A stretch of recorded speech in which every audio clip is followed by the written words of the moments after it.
Tune in with Power Psychology and find your joy on the Health and Wellness channel, only on TVU, with your host, Brittany Meredith. How you doing, Brittany? Doing well. How are you? Very good, very good. Well, you know, we're into October. In a couple days, we're halfway through COVID or whatever, and we're at the beginning of Alberta Restart or Recovery Plan. And so how's it looking on the psychology front? What are you guys experiencing? Still lots of people doing virtual. Lots of people are doing in-person counseling as well. So there's lots of stuff available still to help people. I haven't seen as much of an increase, but I'm not taking new clients right now. But we've seen, and certainly other people have an uptick in the number of clients that they're seeing, which is good for us. But yeah. Well, no, it's good for the community too that these kind of resources are available. Now we've put time into EMDR in the past, other shows, and we've looked at a variety of other kinds of treatment or counseling approaches. Today we have a different one, 4 elements.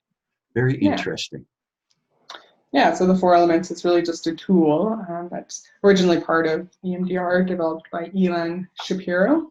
But like I was telling you off recording, it can be used in any type of therapy. So it's really just a tool or a set of tools for grounding and coping and kind of mindfulness strategies to help regulate your nervous system.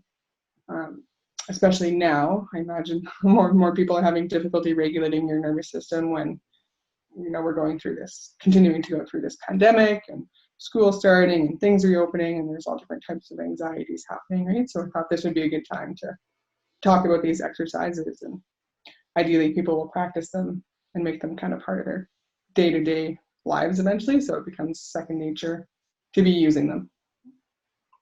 Okay. And what are we looking at here? Yeah, so the 4 elements is, you've heard of the 4 elements before, but this is in a different context. So it's earth, air, water, and fire. And like I said, it's all designed to ground your nervous system or bring on your, what we call parasympathetic nervous system response, or your relaxation response. So it's when we get into what we call fight or flight mode, you might notice different things going on in your body, like shallow breathing or tightening of your fists, or getting really warm, or clenching in other areas, or feeling like you need to get out, or different things like that, right? That I think everybody's experienced at some point. So this is designed to work from the bottom of your body up to your mind. So each of the beads, I'll show you these beads that we developed. We got permission from Elon Shapiro to put his 4 elements into these beads so that we can supply them to clients. And then I've just put it on a necklace. That's just one way that you can wear it, or you can put it on a keychain or anything like that. So the first exercise is represented by the green bead, and that's, sorry, I'm on the wrong side, that's earth. And that's just a grounding, basic grounding, bring yourself back to the present moment using your senses. So what I like to do for this one is, you can do like a longer exercise, but we'll just do a more basic one for now, just looking around the room and noticing a few things that you see around you. So James, right now, can you tell me a few things that you see around you? I see my office, art. I've got like some horns, and I've got some bamboo weaves and stuff like that. That's what I see.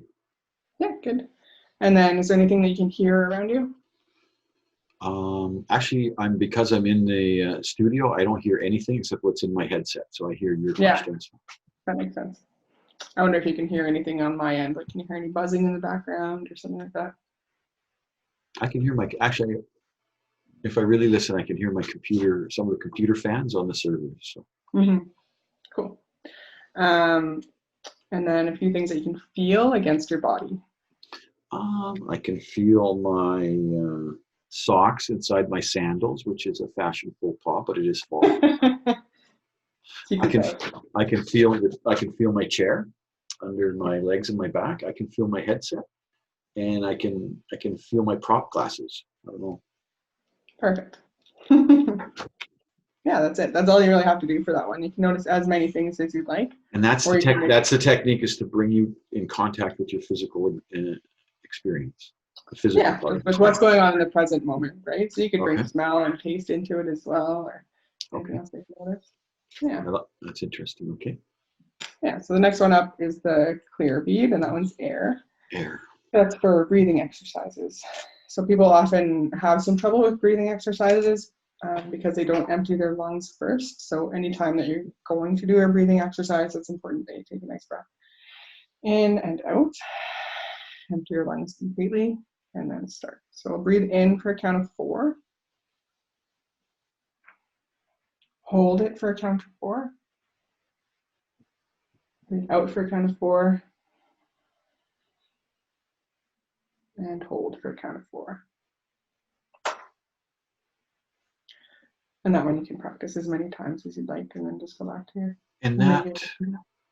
and they're done in this order, is what how Yeah, they're so it's presented. called square breathing or 4-count breathing. If you're a visual person, you can think of like making a square with your breath.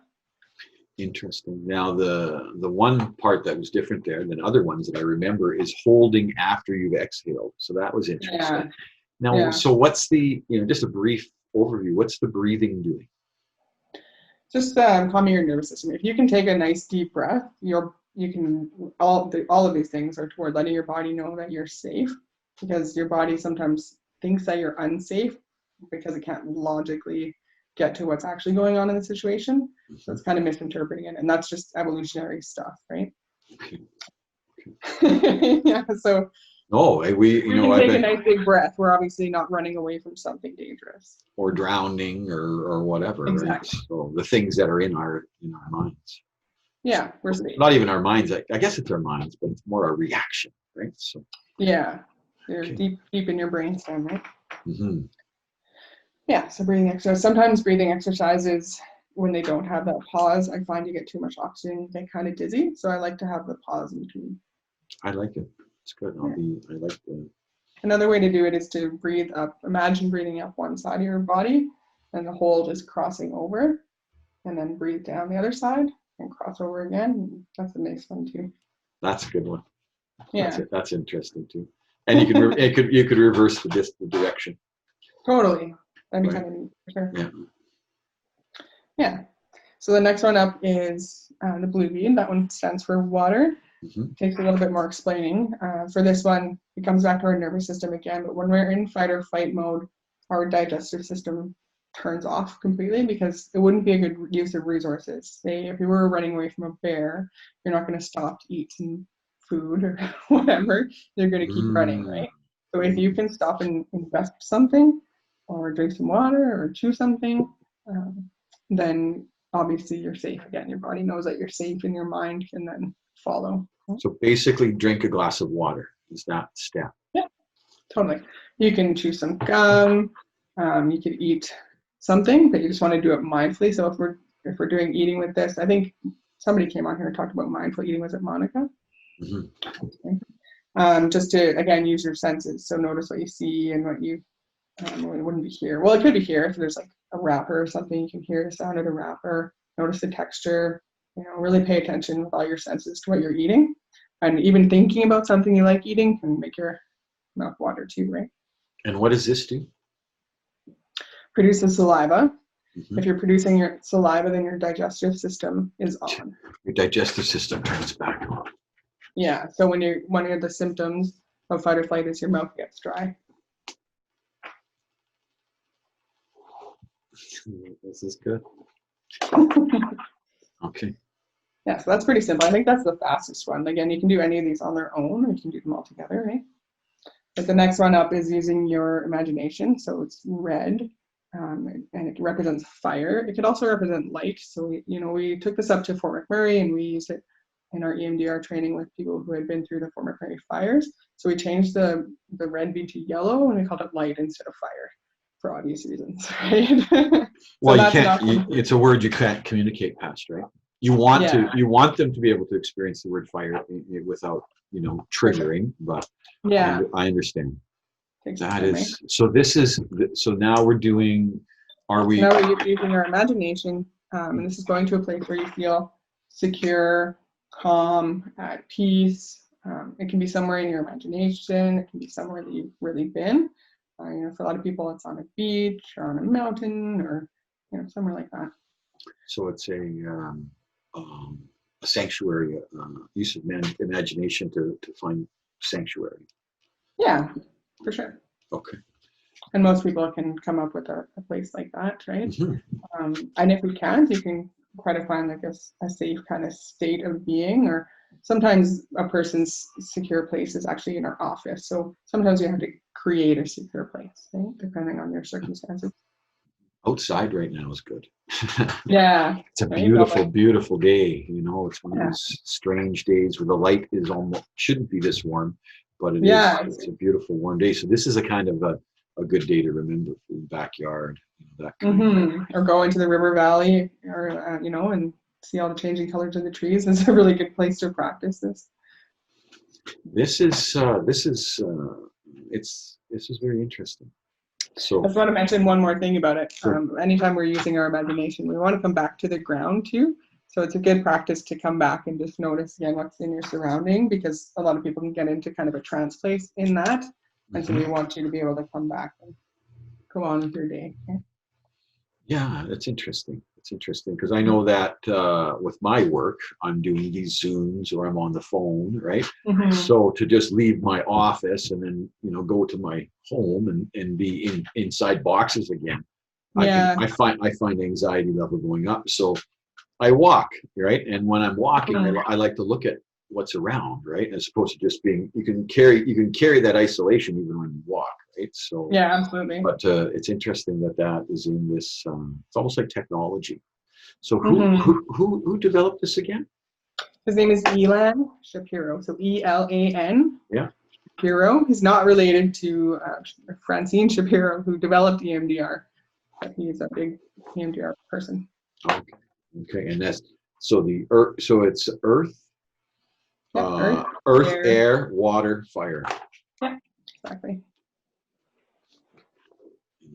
And so when people come and this would be part of a multiple set of techniques that you would share with someone to. Absolutely, yeah. We use it in groups as well. So like the anxiety group that we have coming up, this would be a good example of some exercises that might be used in that group. You get me. We plan our shows, but you get me thinking of this stuff, and then I want to go run away and use it right away. So we were talking about taking a look at your the current groups that you got. So I'm going to share the screen here, and should be able to. So this starts with you've got your family group counseling. This is the first one. So that's not a specific group, that's just family counseling. Okay. But specifically the grief and loss group is coming up. Okay. I'm not sure if they changed that, actually. I don't even know. So grief and loss, it's obvious and there would be no real time limit. Some people can carry grief for decades. So this is still absolutely good for them. And then, or for people that have recent grief. I think this is excellent. Now, not everybody, certainly, a lot of people that are experiencing this are in the last 25% of their life, but there's lots of people that are experiencing this who are younger too. So this is multi-age group. Is this a multi-age group, or how do you work that? Yeah, I think so. There's one for adults, and then there's one for kids or teenagers rather as well. That's good. And they have the option of being online and virtual. I think the sign up is ending today for the adult one. I'm not sure if it's an adult or teen, actually. I should check on this stuff. It's all on the website, so that it's emdrpower.com, and then you have your EFT education support group. Yeah. So Shada, we've met. So this is people that are in EFT learning sessions or counseling sessions, and this is a group that they can come. Actually, anybody can drop in on this one. You don't have to be doing individual sessions. It's open to anybody. And you know what? The tapping technique. Now that I'm conscious of it, I've seen people using it, and I've heard, even people in our, our close group, Not that they said it to me, but I heard from other conversations that they That's awesome. use the tapping. Yeah. So anxiety group for teens. Yeah. So Yeah, this so these ones is are starting on the 30th, so pretty quick here. so this is 12 to 17. And how big of a group? So I think there's space for 4 people in person, and then people can join online as well. Okay. Oh no, never mind. They have separate in-person and online groups. That's my mistake. Okay. So I think 4 people, sorry, in person. So And I think the online I'm not sure what the limit is for that, but it would be more, obviously. but that's a nice size, right? It's not so small that, you're the only one talking, right? And it's not so big that you can't share, So, and is it the same for the anxiety group for adults? It's 4 people. Yeah. These are really good resources. So for anxiety group for adults, what can someone expect when they come?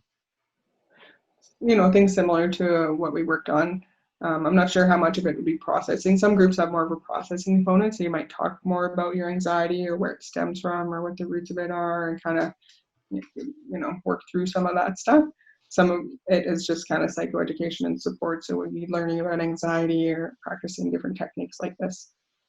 Now, are these groups in your Edmonton location and Sherwood Park location, or are they depends? I think these ones are all in our Edmonton location right now. Okay. Yeah. Yeah. No, it's certainly easy. Potential for. It's easy. Yeah, it's easy. It's easy access from Sherwood Park, anyways. You're right on. You're on White Ave or just off White Ave? We're right on White Ave. Yeah, that's good. Well, that was very enlightening. It's very, very interesting. I'm glad. Anything else you'd like to share today? No, I don't think so. But James, if you want to stop by our office and grab a set of beads, I'm sure that we could get one for you. That would be great. I like I like it. Tune in with Power Psychology and Find Your Joy with your host, Brittany Meredith. And today we are going over the 4 elements. Yeah. Thank you so kindly. Thank you.